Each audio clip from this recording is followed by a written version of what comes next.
C'était le 21 avril dernier à la télévision autrichienne. Docteur, pouvez-vous nous dire comment va votre patiente ce soir? L'état de notre patiente n'a pas changé.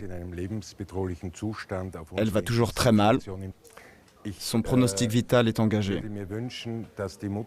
Elle est toujours en soins intensifs. Je souhaiterais vivement que sa mère entre en contact avec nous.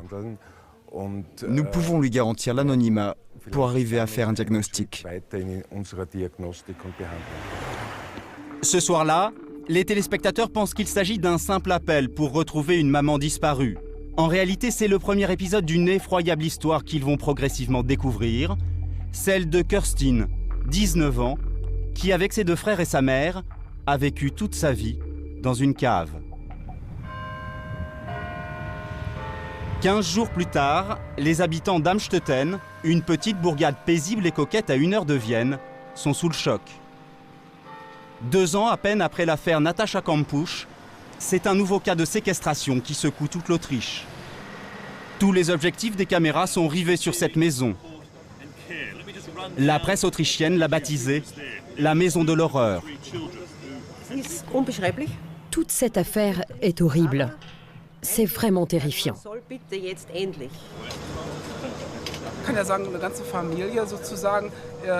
Comment une famille a pu vivre aussi longtemps dans cet endroit sans que personne ne s'en aperçoive? C'est tellement négatif pour l'image de l'Autriche. C'est dans cette maison, aujourd'hui sous haute surveillance policière, que le drame s'est joué pendant près d'un quart de siècle. Joseph Fritzl, un père de famille de 73 ans, a séquestré et violé sa fille Elisabeth durant 24 ans dans la cave de sa maison. De cette relation incestueuse sont nés 7 enfants, dont Kerstin, 19 ans. Un scénario machiavélique que cet homme, a priori ordinaire, avait mûrement réfléchi. Tout commence en 1978. Joseph Fritzl, ancien ingénieur en électronique reconverti dans l'immobilier, vit à Amstetten avec sa femme Rosemarie. Dans le plus grand secret, l'homme entretient une relation incestueuse avec sa fille Elisabeth, alors âgée de 12 ans. Il veut la garder sous sa coupe une fois adulte, alors il va trouver un stratagème. Construire un incroyable abri anti-atomique sous sa maison pour l'emprisonner. Fritzl obtient même un permis de construire. À la mairie, à l'époque, ce n'était qu'une simple formalité. Nous étions en pleine guerre froide et ce n'était pas inhabituel de nous demander des permis de construire pour fabriquer des abris. Car l'Autriche était neutre et nous étions entre les 2 blocs. Pendant 6 longues années, l'ancien ingénieur construit seul son bunker souterrain, méticuleusement, pièce par pièce. Alors que la mairie ne lui a délivré qu'un permis de construire pour une petite cave, il va creuser sous le jardin un étonnant cachot de 60 mètres carrés. Il y a 5 pièces. Son bureau, une première petite chambre, une cuisine, une salle de bain et enfin une plus grande chambre. Un espace sans fenêtre ni lumière du jour, avec seulement 1,70 m de hauteur sous plafond. Pour y accéder, il dissimule derrière des étagères une porte blindée de plus de 300 kg. Il installe un ingénieux système de verrouillage avec un code à l'entrée et un autre à la sortie. Fritzl termine ses travaux en août 84. Il peut enfin mettre son plan à exécution. Elisabeth, qui termine alors ses études secondaires, a 18 ans. Son père l'attire dans la cave, la menotte et la drogue. Elle ne reverra plus la lumière du jour pendant 24 ans. Mais comment expliquer sa soudaine disparition? Joseph Fritzl laisse entendre que sa fille aurait été embrigadée dans une secte. Elisabeth est officiellement portée disparue et sa mère, Rosemarie, y croit dur comme fer. À l'époque, elle se confie à Gertrude, une de ses amies. La femme de Joseph Fritzl est une femme charmante et une bonne mère. Un jour, elle est venue se confier à moi quand sa fille a disparu. Elle n'avait aucune nouvelle. Elle avait disparu dans la nature. Elle pensait qu'elle avait sûrement intégré une secte. Pendant ce temps-là, dans le sous-sol de sa propre maison, Elisabeth vit un calvaire. Elle est violée quotidiennement par son père. Tout au long de ces années, il lui fait 7 enfants. Elle accouche sans aucune aide médicale. Un des nourrissons meurt à sa naissance. Joseph Fritzl brûlera le corps dans la chaudière pour s'en débarrasser.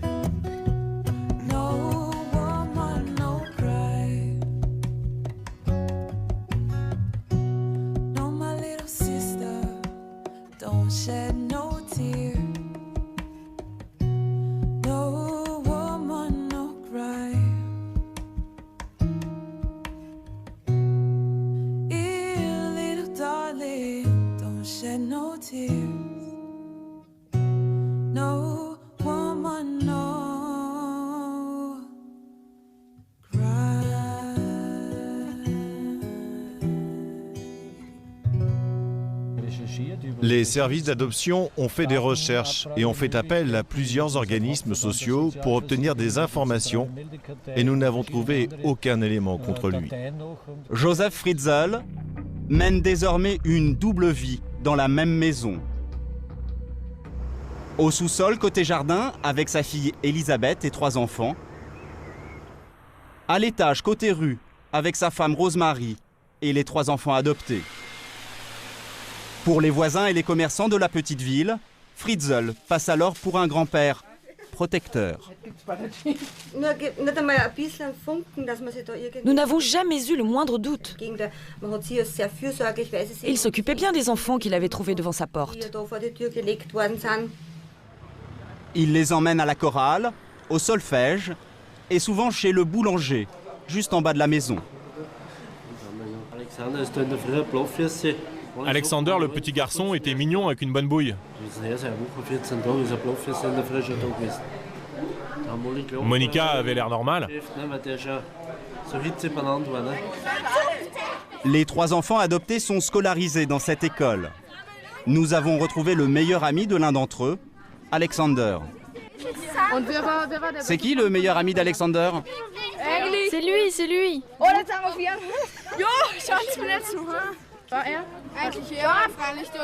C'est mon pote. Il est sympa. Je suis allée chez lui. Son père était comme tous les papas. Fritzl n'attire pas l'attention. Au fil des années, il organise même sa vie de telle sorte qu'on ne puisse pas découvrir son secret. Il faut dire que l'homme est malin. Même Gertrude, la vieille amie de Rosemary, qui pourtant ne l'appréciait guère, le reconnaît. Il n'est pas idiot. Pour accomplir de tels actes, il faut avoir quelque chose dans la tête. Il savait exactement ce qu'il faisait. Fritzl possède plusieurs résidences, dont ce terrain de camping à 2 heures de route de chez lui. Durant les vacances et les week-ends, il y laisse souvent sa famille officielle. Pendant ce temps, lui rentre à la maison s'occuper de sa famille souterraine. Il en profite alors pour faire des réserves de nourriture. Pour ne pas éveiller les soupçons, il ne faisait jamais ses courses dans le centre-ville. Il préférait acheter ses provisions dans les environs. À plusieurs reprises, Fritzl prend le risque de s'absenter quelques semaines pour des vacances à l'étranger. Auparavant, il a pris soin de remplir le congélateur de la cave. C'est divin le massage. On le voit ici, en Thaïlande. Hé toi là, arrête de me filmer comme ça. Souriant et détendu, Joseph Fritzl semble alors loin du tyran qui séquestre une partie de sa famille. Et cette double vie aurait pu durer encore longtemps si l'un des enfants détenus dans la cave n'était tombé malade. Il s'agit de Kerstin, 19 ans. Mi-avril, la jeune fille tombe dans le coma. Affolée, Fritzl décide de l'emmener à l'hôpital. C'est la première fois de sa vie qu'elle sort de la cave. Inconsciente, Kerstin souffre d'un mal mystérieux, Son état inquiète les médecins. Bien que sa mère soit portée disparue, il tente de la contacter pour connaître ses antécédents médicaux. C'est une question de vie ou de mort. Voilà pourquoi il lance un appel à la télévision. Face à cette pression, Fritzl cède. 5 jours plus tard, il autorise sa fille Elisabeth à sortir de la cave pour la première fois depuis 24 ans. Il la conduit à l'hôpital, au chevet de sa fille. Les médecins sont abasourdis par son état physique. Elle affirme avoir 42 ans, mais avec ses cheveux blancs, elle en fait 20 de plus. Intriguée, la police l'interroge et organise une confrontation avec son père. Fritzl passe rapidement aux aveux, il reconnaît tout.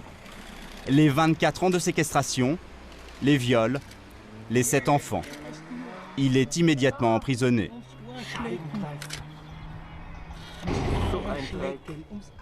Rudolf Mayer, son avocat, a pu le voir 1 heure au parloir depuis son incarcération. Il m'a dit qu'il était malade, qu'il regrettait ce qu'il avait fait et qu'il en avait honte. Il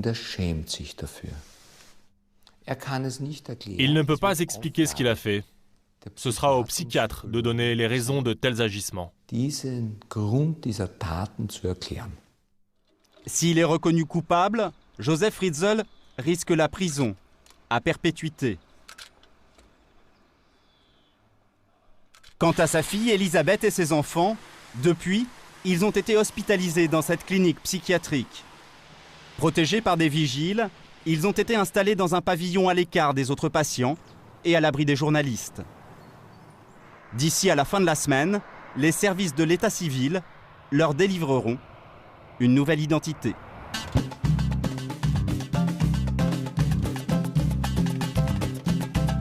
Voilà ce reportage poignant et bouleversant. Il s'agit de l'affaire Josef Fritzl. C'est un vieillard, un Chibani, un du Spout, 73 ans, d'origine autrichienne. Il a séquestré et violé, je dis bien violé, sa fille légitime, Smitha Elisabeth, pendant 24 ans. 24 عام. Il a eu avec elle 7 enfants. En français, cela s'appelle l'inceste. بالعربية السفاح القربي أو السفاح الأقارب. عليه حرام عليه. الله يحفظنا ويحفظ ولادنا.